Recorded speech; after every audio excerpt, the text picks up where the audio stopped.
मुझे परसों देख करके बहुत खुशी हुई।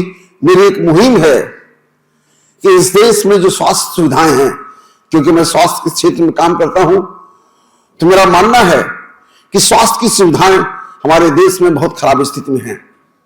उनमें बहुत सारे परिवर्तन की आवश्यकता है, और जब वो परिवर्तन किए जाएंगे तो ही हम हर व्यक्ति को जो हमारे समाज की आखिरी पायदान में खड़ा व्यक्ति है, उसको भी वो स्वास्थ्य सुविधा मिल सकेगी जिस स्वास्थ्य सुविधा का वो अधिकारी है।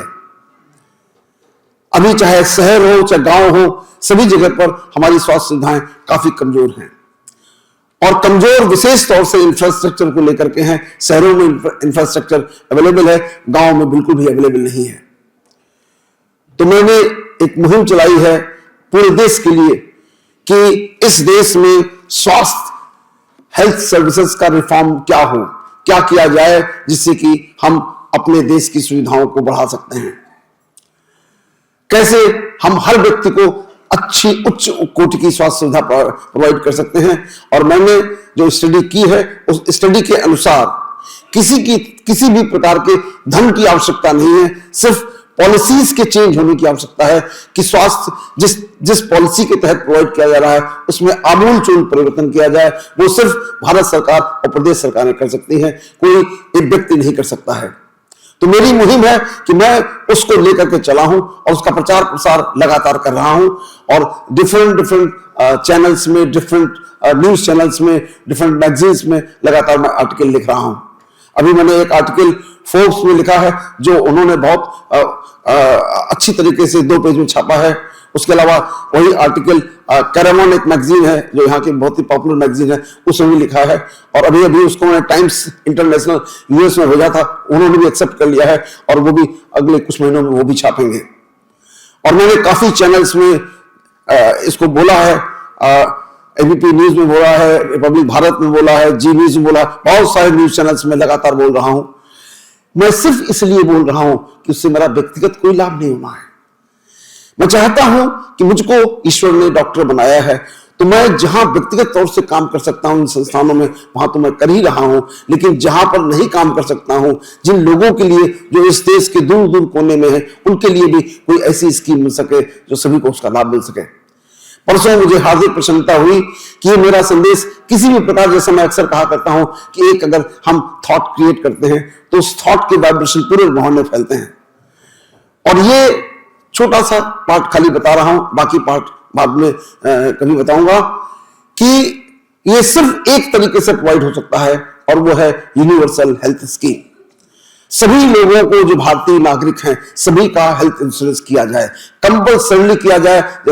जैसे आधार कार्ड कंपल्सरी है, जैसे और तमाम तरीके के कार्ड कंपल्सरी है, उसी तरीके से इसको भी कंपल्सरी किया जाए। उसका पूरी प्रारूप है कि किस तरीके से कंपल्सरी किया जा सकता है, और तो वो मैं लगातार बता रहा हूं। उसके काफी मैंने वीडियोस भी जो लोगों ने इंटरव्यू किए हैं मैंने डाले हैं, मैं अपने यहाँ की टीम को दे दूंगा, वो सर्कुलेट करें, आप लोग भी पढ़िए, सुनिए, समझिए। तो पहली बार पंजाब सरकार ने इस बात को एक्सेप्ट किया है कि हम यूनिवर्सल हेल्थ इंश्योरेंस देंगे सभी लोगों को, irrespective of the age, irrespective of the caste, creed, और किसी तरीके का कोई भेदभाव नहीं होगा। जैसे अभी हमारे पास सरकारें प्रयास कर रही हैं, लेकिन वो प्रयास बहुत पीसमील में है, इसलिए वो पूरी तरीके से फलीभूत नहीं होता है। तो आयुष्मान भारत योजना भारत वर्ष की चल रही है, जननी सुरक्षा योजना चल रही है, और भी तमाम तरीके की प्रधानमंत्री जन औषधि योजना चल रही है, लेकिन ये सब पीस मील में है। पीस मील में होने के कारण इसका वो लाभ नहीं मिल पा रहा है जो सबको मिल सके। पर साथ ही इसके साथ इंफ्रास्ट्रक्चर की कोई व्यवस्था इन स्कीम्स में नहीं है कि हम किस तरीके से गांव में टॉप क्लास के हॉस्पिटल्स बना सके। जैसे अस्पताल शहरों में 5 स्टार हॉस्पिटल्स हमारे बने हुए हैं, कॉर्पोरेट हॉस्पिटल बने हुए हैं, ऐसे अस्पताल गांव तक कैसे पहुंच सके, इसके बारे में भी सोच ली। जो मैंने अपने रिफॉर्म के सजेशंस दिए हैं उसमें मैंने सारी व्यवस्था बताई है कि किस तरीके से बनाया जा सकता है। और बनाना कोई मुश्किल नहीं है, बनाना सिर्फ उसके लिए हमको ये प्रयास देखना होगा कि किस तरीके से हम अपनी पॉलिसीज को बदलें। आपको सुनकर के गर्व होना चाहिए, आश्चर्य के साथ साथ, कि भारतवर्ष के डॉक्टर और नर्सेस पूरी दुनिया में सर्वश्रेष्ठ डॉक्टर्स और नर्सेज हैं। जो सबसे विकसित देश हैं वहां पर भी भारतीय डॉक्टरों का बहुत सम्मान होता है। अमेरिका, इंग्लैंड, ऑस्ट्रेलिया, सब जगह पर जो डेवलप्ड कंट्रीज हैं, सब जगह पर इस बात की बहुत ज्यादा रिस्पेक्ट है कि वहां के लोग, वहां के सिटीजन्स जब भारतीय डॉक्टर से इलाज कराते हैं तो कहते हैं I am getting a treatment from a Indian doctor, meaning thereby that he is getting the best treatment. इस तरीके का हमारा स्तर है। उस सबके बावजूद हम कमजोर कैसे हो सकते हैं? तो हमको ये संदेश पूरे हिंदुस्तान में फैलाना है, पूरी दुनिया में फैलाना है कि हम पूरे देश को, पूरी दुनिया को हम स्वास्थ्य प्रोवाइड कर सकते हैं। मेरी जो रिफॉर्म की जो पॉलिसी है, जो मैंने उसमें लिखी है, उसमें न केवल हम भारतवर्ष में इलाज प्रोवाइड करेंगे बल्कि दुनिया के उन सभी देशों को, जिसमें अमेरिका, यूरोप और अफ्रीकन कंट्रीज हैं, जिनके मरीजों को हम इंडिया में लाकर इलाज करेंगे, वो सब हम कर सकते हैं, बशर्ते उसकी पॉलिसीज में परिवर्तन हो। इसलिए चूंकि सरकारों के को जल्दी सुनाई नहीं देता इस तरीके की पॉलिसीज कि इससे क्या फर्क पड़ता है, इसलिए ये इंप्लीमेंट नहीं हो पा रही। मैं सोचता हूं करते करते, मुहिम चलाते चलाते ये मुहिम सरकारों तक पहुंचेगी और एक जन भावना क्रिएट होगी कि हमारा अधिकार है कि हमको अच्छी स्वास्थ्य सुविधाएं मिले।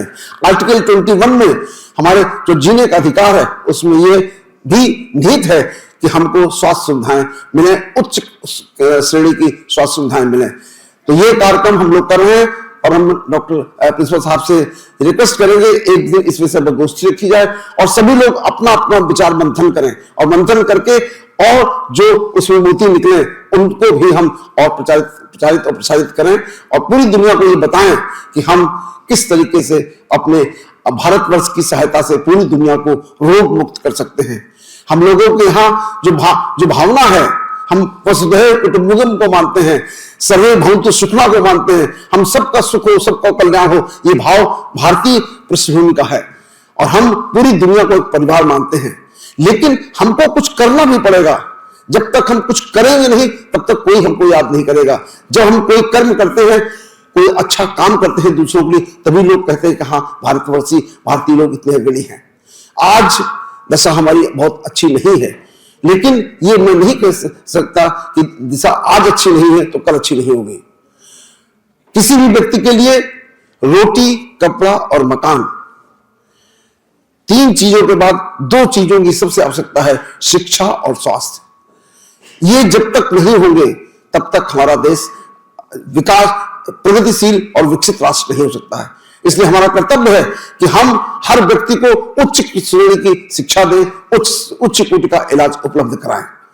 और हम एक मेडिकल कॉलेज हैं, हम सब लोग मिलकर के एक जगह काम कर रहे हैं, तो हम लोगों को कोशिश करनी होगी कि कम से कम जहां पर हम स्वयं जिम्मेदार हैं वहां की शिक्षा उच्च श्रेणी की हो।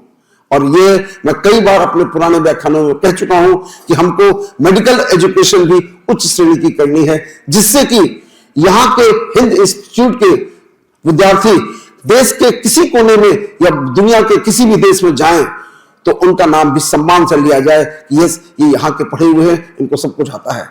ये मेरा संकल्प तो है ही, आप सबको भी इसका संकल्प लेना है कि हम भी पूरी लगन से जो कुछ हमको बताया जा रहा है, जिस तरीके से बताया जा रहा है, एकेडमिक मॉनिटरिंग के साथ जैसे हम काम कर रहे हैं, वो सब हम पूरा करें और हमारे यहाँ के रिजल्ट्स 100% आए, कोई भी व्यक्ति पीछे की श्रेणी में ना आए। ये हमारा प्रयास रहना चाहिए। मैं उम्मीद करता हूं कि हमारे एकेडमिक जो परफॉर्मेंसेस हैं उसके बेसिस पर हम उस अग्रणी श्रेणी में पहुंचेंगे।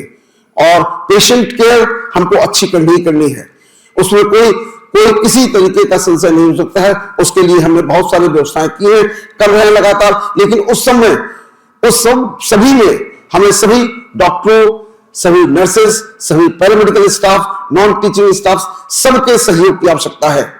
और प्रकृति का नियम है, ये प्राकृतिक नियम है कि यदि आप उसके नियमों का पालन नहीं करते हैं तो वो दंड देती है। प्रकृति अपने आप दंड देती है। यदि प्रकृति का नियम है कि आप प्रेम करें, आप यदि प्रेम की अपेक्षा क्रोध करते हैं, सद्भाव की जगह दुर्भावना रखते हैं, तो आपका ब्लड प्रेशर बढ़ जाता है, आपकी पल्स रेट बढ़ जाती है, आपका हार्ट रेट बढ़ जाता है, आपके मन का संतुलन बिगड़ जाता है। ये प्राकृतिक नियम है जो आपको बीमार कर देता है।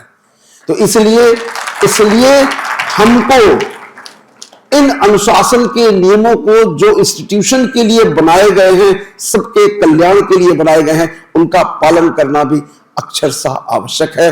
और यदि अनुपालन नहीं किया जाएगा तो प्राकृतिक नियमों के तहत दंड के भागीदार होंगे, उसके लिए कोई दोषी नहीं होगा। उसके लिए दोष आपका स्वयं होगा कि आपने वो कार्य नहीं परफॉर्म किया, इसलिए प्राकृतिक दंड मिला है। हम चाहते हैं कि कोई भी दंड का भागीदार ना हो, सब इस आहुति में, सबकी एक एक आहुति पड़े इस हवन में, यज्ञ कुंड में, और सबका विकास हो, सब एक साथ मिलकर के अब कम से कम अपने इंस्टीट्यूशन को हाईएस्ट टॉप पे ले जा सके।